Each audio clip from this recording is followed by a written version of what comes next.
Headline news, most affecting Chilliwack this week.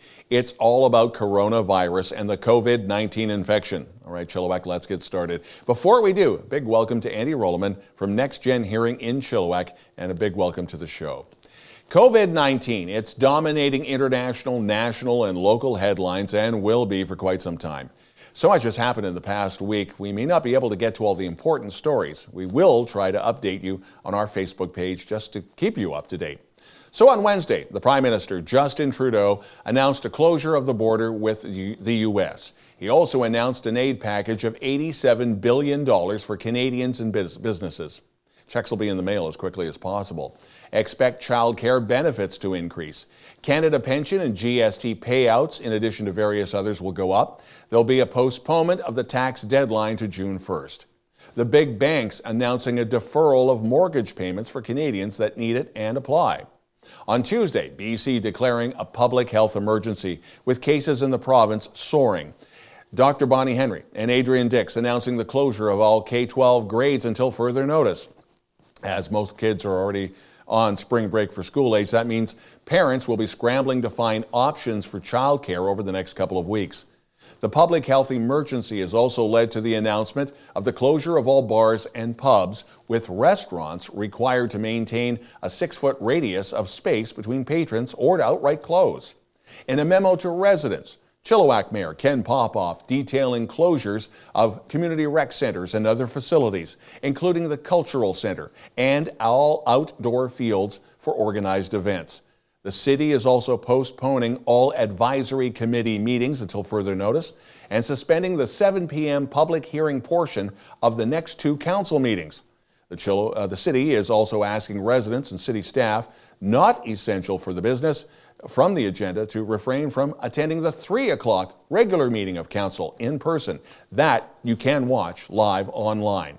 And on top of that, the Fraser Valley Regional Library have closed all their branches. The Prime Minister, in an address to the nation on Monday, asked Canadians to stay home to help prevent the spread of the disease.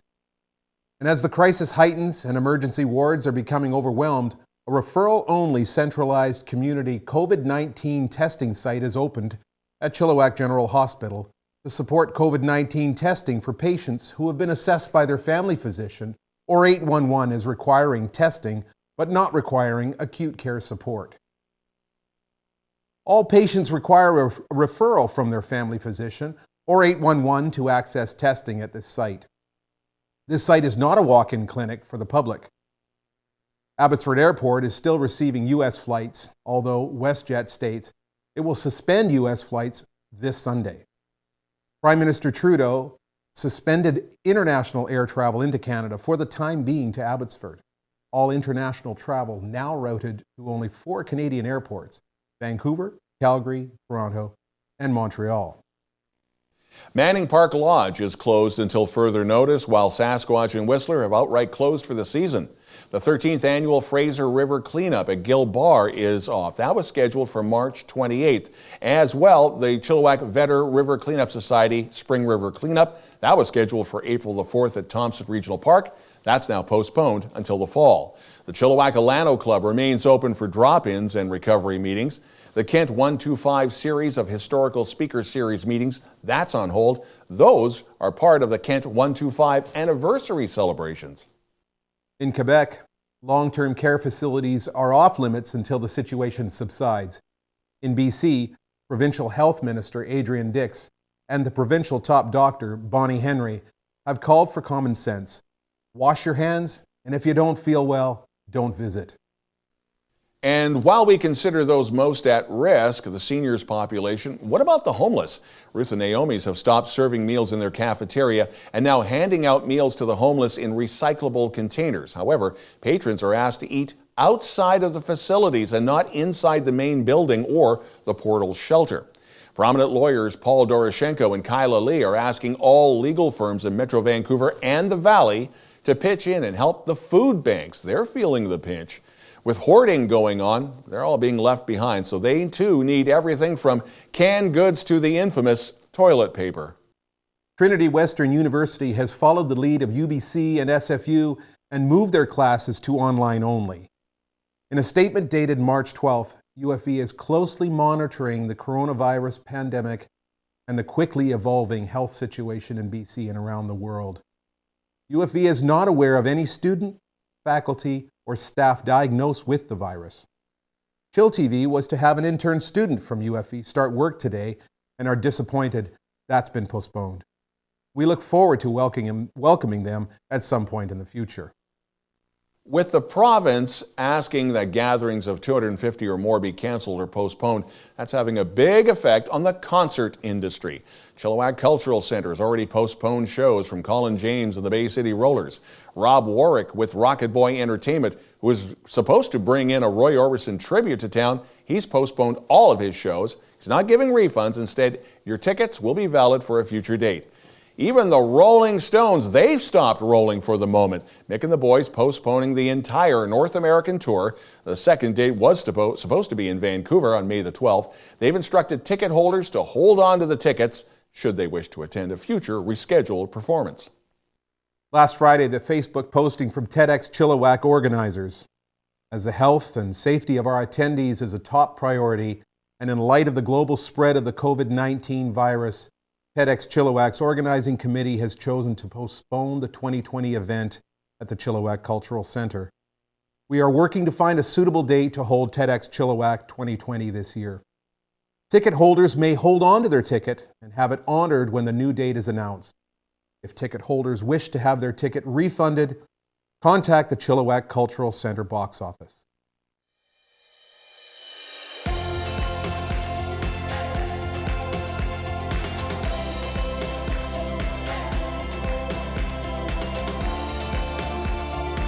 Nasi goreng is an Indonesian fried rice dish. It's an original recipe that has been handed down from Doutzen that we at Hofstede's have been using for 20 years. It is mildly spicy with hints of curry. Come in and enjoy it on Thursdays in our cafe as well as in our takeout section every day. Please come and enjoy.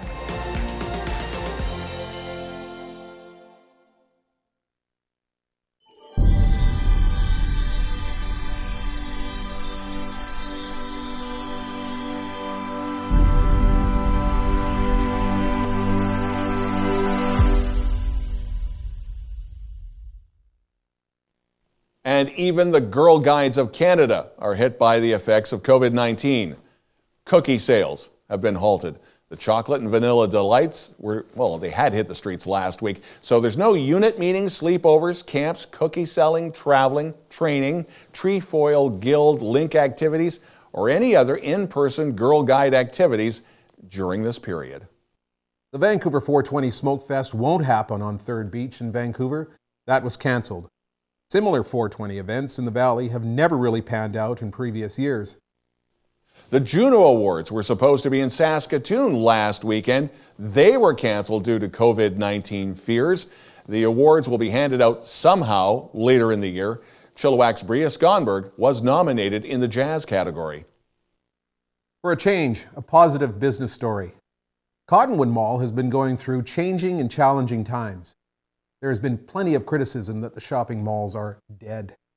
Last week, the announcement came that Old Navy was en route to the mall as part of the 2021 season. Save-On Foods construction continues where the old Target Zellers once stood. Theresa Lanes with Cottonwood Mall wanted to calm some fears and correct some disinformation. In the future, there will be a total of 4 new retailers on or in the old Target footprint, including Save-On. All 4 new retailers will be open in February of 2021, including Old Navy, and mall administration still won't comment on the rumor late last year that Canadian Tire will move into the now empty Sears.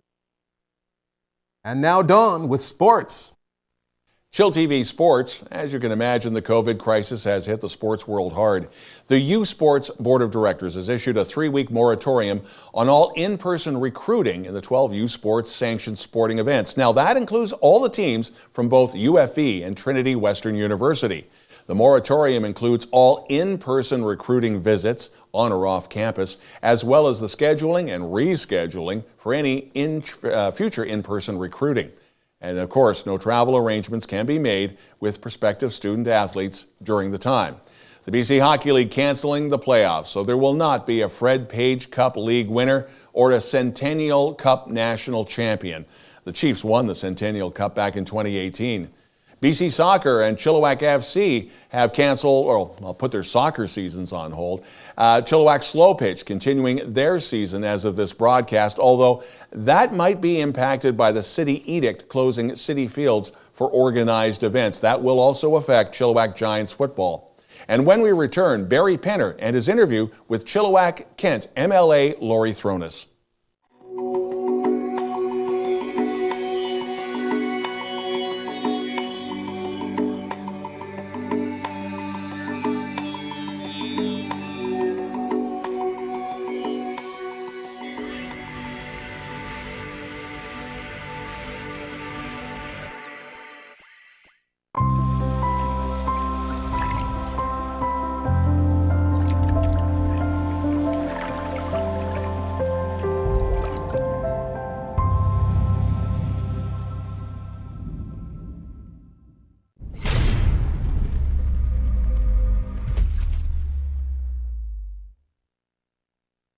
Hello everyone, I'm pleased to be back on chillTV with a special edition of Penner's Politburo. This week, my guest is our MLA, Laurie Throness, the member of the BC Legislature elected to represent the constituency known as Chilliwack-Kent. Hi Laurie, nice to have you join me and the rest of our audience, and even nicer that you're keeping your distance. We are keeping more than 6 feet apart, Barry, as is the order from the Chief Provincial Health Officer. Yes, we're trying to lead by example here. So this is a little bit different than previous Penner Politburos in that we're not sitting side by side, as our viewers will notice, but we are in the same general area, same facility. Due to the coronavirus issue, we know that the Medical Health Officer of British Columbia, Dr. Bonnie Henry, has suggested that, has indicated that people need to keep a distance of 2 meters from each other. That's about 6 feet. Although not quite 2.5 sword lengths, as is required in the BC Legislature, but close enough. Well, let's jump right into it, Laurie. This interview will focus on just one topic, the coronavirus pandemic and what is happening around us. And things have been happening quickly around us. Tell us what's happened over at the BC Legislature in Victoria. Is the spring session, which started just last month, now adjourned until further notice? Well, just let me comment that 2 weeks ago, we were watching events happen in Wuhan, China, and suddenly it's on our doorstep and people are dying right in BC. So this thing has just flooded BC. There's no other news. Everything is about COVID-19. And so the legislature will be sitting. It will be sitting on Monday. We're scheduled to go back, but only a handful of MLAs are going back. In a time like this, we sort of drop partisan considerations and we all work together for the health of all British Columbians. So we're working together with the government right now to get a bit of legislation passed. I'm not exactly sure what's on the table, but only a few MLAs will be going back and the House will recess for a time and then we'll tack that on at the end of the summer. So we're not going to actually lose any sitting days, but I'm not going to go back next week, I don't think. Well, that's sounds unprecedented, and I guess that's a word that gets used a lot right now, but Yeah. It does seem appropriate. However, somebody did think about this. There's a movie I watched actually just last night. It's on Netflix now called Contagion, and I understand many people are watching it, although it was first released in 2011 with actors including Matt Damon, Kate Winslet, and Gwyneth Paltrow, a star-studded cast. It didn't get a lot of attention in 2011, but I can tell you the movie is amazingly accurate. In fact, it's eerie about the scenario of a new virus being emerging out of China and coming from a combination of bats and pigs in a market. But anyway, we have our own reality to deal with here. One of the hats I wear is I'm a public member or director on the board of directors of the College of Physicians and Surgeons. And we first started getting briefed on this in January about what was happening in China and some of the early efforts to try and contain the illness. And we were being told how unlikely that was, that a virus of this nature, given our global connections, would actually stay in one continent. Unfortunately, I think a number of world leaders did think, it was wishful thinking, that somehow the oceans would provide a barrier, but obviously in the 21st century, we're well beyond that. And unfortunately, we're seeing the consequences.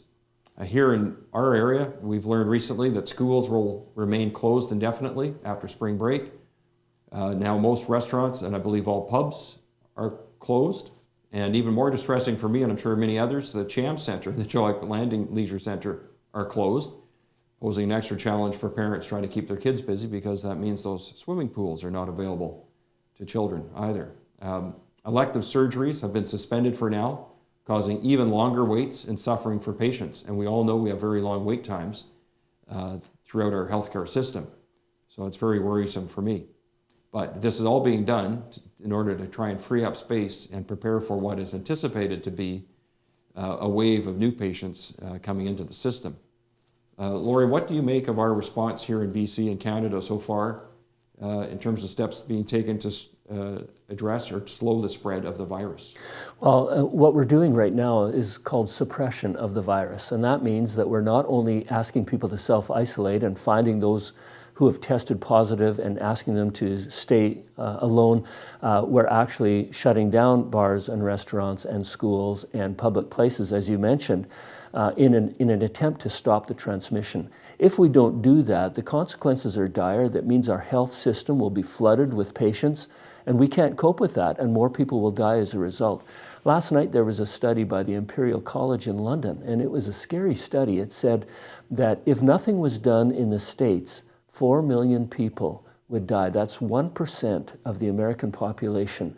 So if you do mitigation measures, half of those will die, maybe 2 million. And so they need to go one step beyond mitigation, which is just asking people to self-isolate, and actually start shutting down parts of society. And you know, the ideal is that we would all sit alone in a room for 3 weeks, and if we could do that, then everything would be fine. But human beings are social beings. We have families, we have jobs we have to go to, we take public transit, we have to shop, and so there are all kinds of interaction between humans. But the idea is to get as close as possible to that scenario of where everybody is just sitting alone in a room for 3 weeks. And that's what we're trying to do right now. And so, of course, we support those efforts. I mean, this is crucial that we do this. And so that's why we're sitting far apart today. Yes, that's why. And yeah, it's nothing personal, Laurie. You know, it's been frustrating to see some of the comments on social media, and unfortunately repeated by certain elected leaders south of the border, saying that this is not that serious because, well, look at the annual seasonal flu. And I think that can be very confusing for the public because, of course, we're aware of the flu, and it's true. That has a significant impact every year. A certain percentage of people need hospital care, and a small percentage of those will actually succumb every year to the seasonal flu. But the point that needs to be driven home is that this new illness is on top of everything else. It doesn't displace the existing caseload that's already in the hospitals. And we all know our hospital system, healthcare system, is usually run just about right to the max. In fact, our viewers may not be aware of just how few intensive care beds are actually available at any given time. All of Fraser Health, in our health authority here, which runs from Hope to New Westminster and everywhere in between, has 80 ICU beds, with 6 of those here at Chilliwack Hospital. And according to some excellent reporting recently done by Tyler Olson at the Abbotsford News, 90% of those beds were already full earlier this month. So that means there's 10% available. 10% of 80 beds means there are 8 ICU beds available in the whole Fraser region, which has a population of 1.6 million people. So that's why when you start to calculate percentages, and it might not sound a lot with 5 to 10% needing hospitalization if they got the coronavirus, well, 5% of 1.6 million people, I'm doing the math on the fly here, is 80,000. And we only have 6 beds here at the Chilliwack Hospital and 8 available beds across the whole region at this time in ICU. So that indicates why the health officials in British Columbia and elsewhere are taking this matter so seriously and now canceling elective surgeries to free up space for what we all hope will not happen, but which evidence elsewhere suggests may well happen, and that is a run on our hospitals. Now, Laurie, obviously these numbers give all of us concern. Is this, in your understanding, why our medical leaders are so keen to do what's called flattening the curve? Oh, very much. We have to space out the demand for hospital beds over time so that the medical system can cope with this. Because more people will survive if we can give them treatment. But if everybody comes in at once to the hospital, we can't give them treatment. And I just want to underscore here that people over 70 and people with compromised immune systems are really at grave risk here. And so the key for them is that they need to stay indoors, they need to stay put and ask people to shop for them, to ask friends and family to shop for them, to bring groceries to their doorstep and leave it on their doorstep, and not to have any contact with anybody outside their own home. Like, this is really important in the next few weeks. And people don't seem to realize, outside we have cars whizzing by and you can go to the shopping mall and shop, or you can still go to some restaurants in Chilliwack, but things are happening very quickly here. The numbers of cases are doubling every few days, and this is a grave risk to people over 70 especially. So I hope that they're taking this very seriously. We ought not to be deterred by the fact that the weather is beautiful to say that we can go out and that everything's normal. It's not. We're in a real crisis mode here. So I hope people are taking it seriously and getting the message and cutting off contact with the outside world for a while. I overheard a conversation 2 nights ago when an establishment was still open, it's now closed, with a couple of younger guys, people in their 20s, wondering what all the excitement was about and saying that they were going to be just fine. And probably, Barry, they will be if they're younger. But they could be carriers. But they could be carriers. And spread it to people that will not be fine. Exactly. So that's the message we need to drive across. This affects everybody. Yes. And the responsibility rests with everyone. Mm-hmm. But I also acknowledge how hard it is to change habits. So just to make it personal, my parents are in their 80s, mm-hmm. and they love to get together with my children once a week for dinner. That's not happening. And so mm-hmm. it's having an immediate effect on people, and it's not all positive, but we know if we can buckle down, take this seriously, hopefully within a few weeks we can resume some form of normal. And, we want to point out, Barry, that this will pass. This is a temporary situation, but it's at a crisis point right now where in the next couple of weeks, cases could double every couple of days, and we could have 400 or 500 people dying a day, as it is in Italy right now. And, it could be a real terrible situation. And so we want to practice social distancing and really impress upon everyone the need to do that. Beyond the health issues, I know many people are concerned about economic impacts. Yeah. So if we stay home, that means we're not working. Mm-hmm. And for many of us, that means if you're not working, you're not getting paid. And for those employers who still try to maintain payments to their employees who are not working, eventually their bank accounts run out as well if they're not producing goods and services. So it really feels like the wheels of commerce and industry are locking up. In response, governments of all stripes are talking about spending massive amounts of money to try and keep people employed or at least funded, and businesses to try and keep those businesses out of bankruptcy court. Deficit spending is going to be back with a vengeance. We're hearing these announcements almost by the hour. Although, to be fair, our federal government deliberately started spending more than it was taking in already when Prime Minister Trudeau was elected in 2015, even though at that time the economy was firing on all cylinders. So I just want to take this opportunity to point out that this is why it makes sense in good times not to run a deficit. Sure does. And to save fiscal room so you have it to spare when you need extra juicing of the economy. And in other words, keeping your fiscal powder dry by maintaining balanced budgets in good times. We still have some margin to spend, but we're using up that margin at a rapid rate. And again, I think it just underscores the importance of trying to maintain balanced budgets in good times, because you never know what's around the corner. Nobody saw this. Well, I guess some people did see this coming, as we saw with the movie Contagion, and medical experts have been saying for some time that another pandemic was probably imminent, but here it is. But if it isn't this, it could be earthquakes, it could be floods, and that's why it's important for governments to maintain fiscal room for these emergencies. What are your thoughts, Laurie, on what should happen at this stage in terms of government action? Well, government has been following Bonnie Henry's advice, our provincial health officer's advice, and that's good, and we support that. But that's not really a test of the government. That's sort of a test of Bonnie Henry. The test of the government has yet to come. Will the government be able to help businesses that will otherwise not survive? Will it help workers who get laid off? How will it help people pay their rent and their mortgage and so on? So government is going to have to step up and backstop society in some way for these weeks. And probably it will have to go into a deficit position. But we want, of course, to conserve our resources because we don't know what lies ahead. This thing could last for a year. There could be different waves of the virus. And so we have to make sure and spend as little as possible and still do the job of keeping vulnerable people whole. And so we as opposition are going to be watching the government very carefully, working with the government to make sure that we maintain the health of British Columbians, but also that we be prudent in our spending so that we can conserve our resources for the long term. Right. In an emergency, often prudence goes out the window, and I just hope there's not too much wasteful spending that takes place. And we all know more spending will be required. I just hope that it's effective. Exactly. Making it more personal here for a moment, have you adjusted your schedule? What impact has this done to you? Because I know that the job of an MLA is to be out and about in the community, and I know from following your social media feeds, you're often attending many events in our community as our MLA, which is what MLAs do when they're not in Victoria at the legislature. So what impact has this had on your schedule?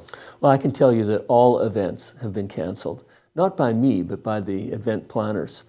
Everything has been canceled. I've closed my office and I'm working from home. My staff is working from their home. So we are open for business, but we're not physically there.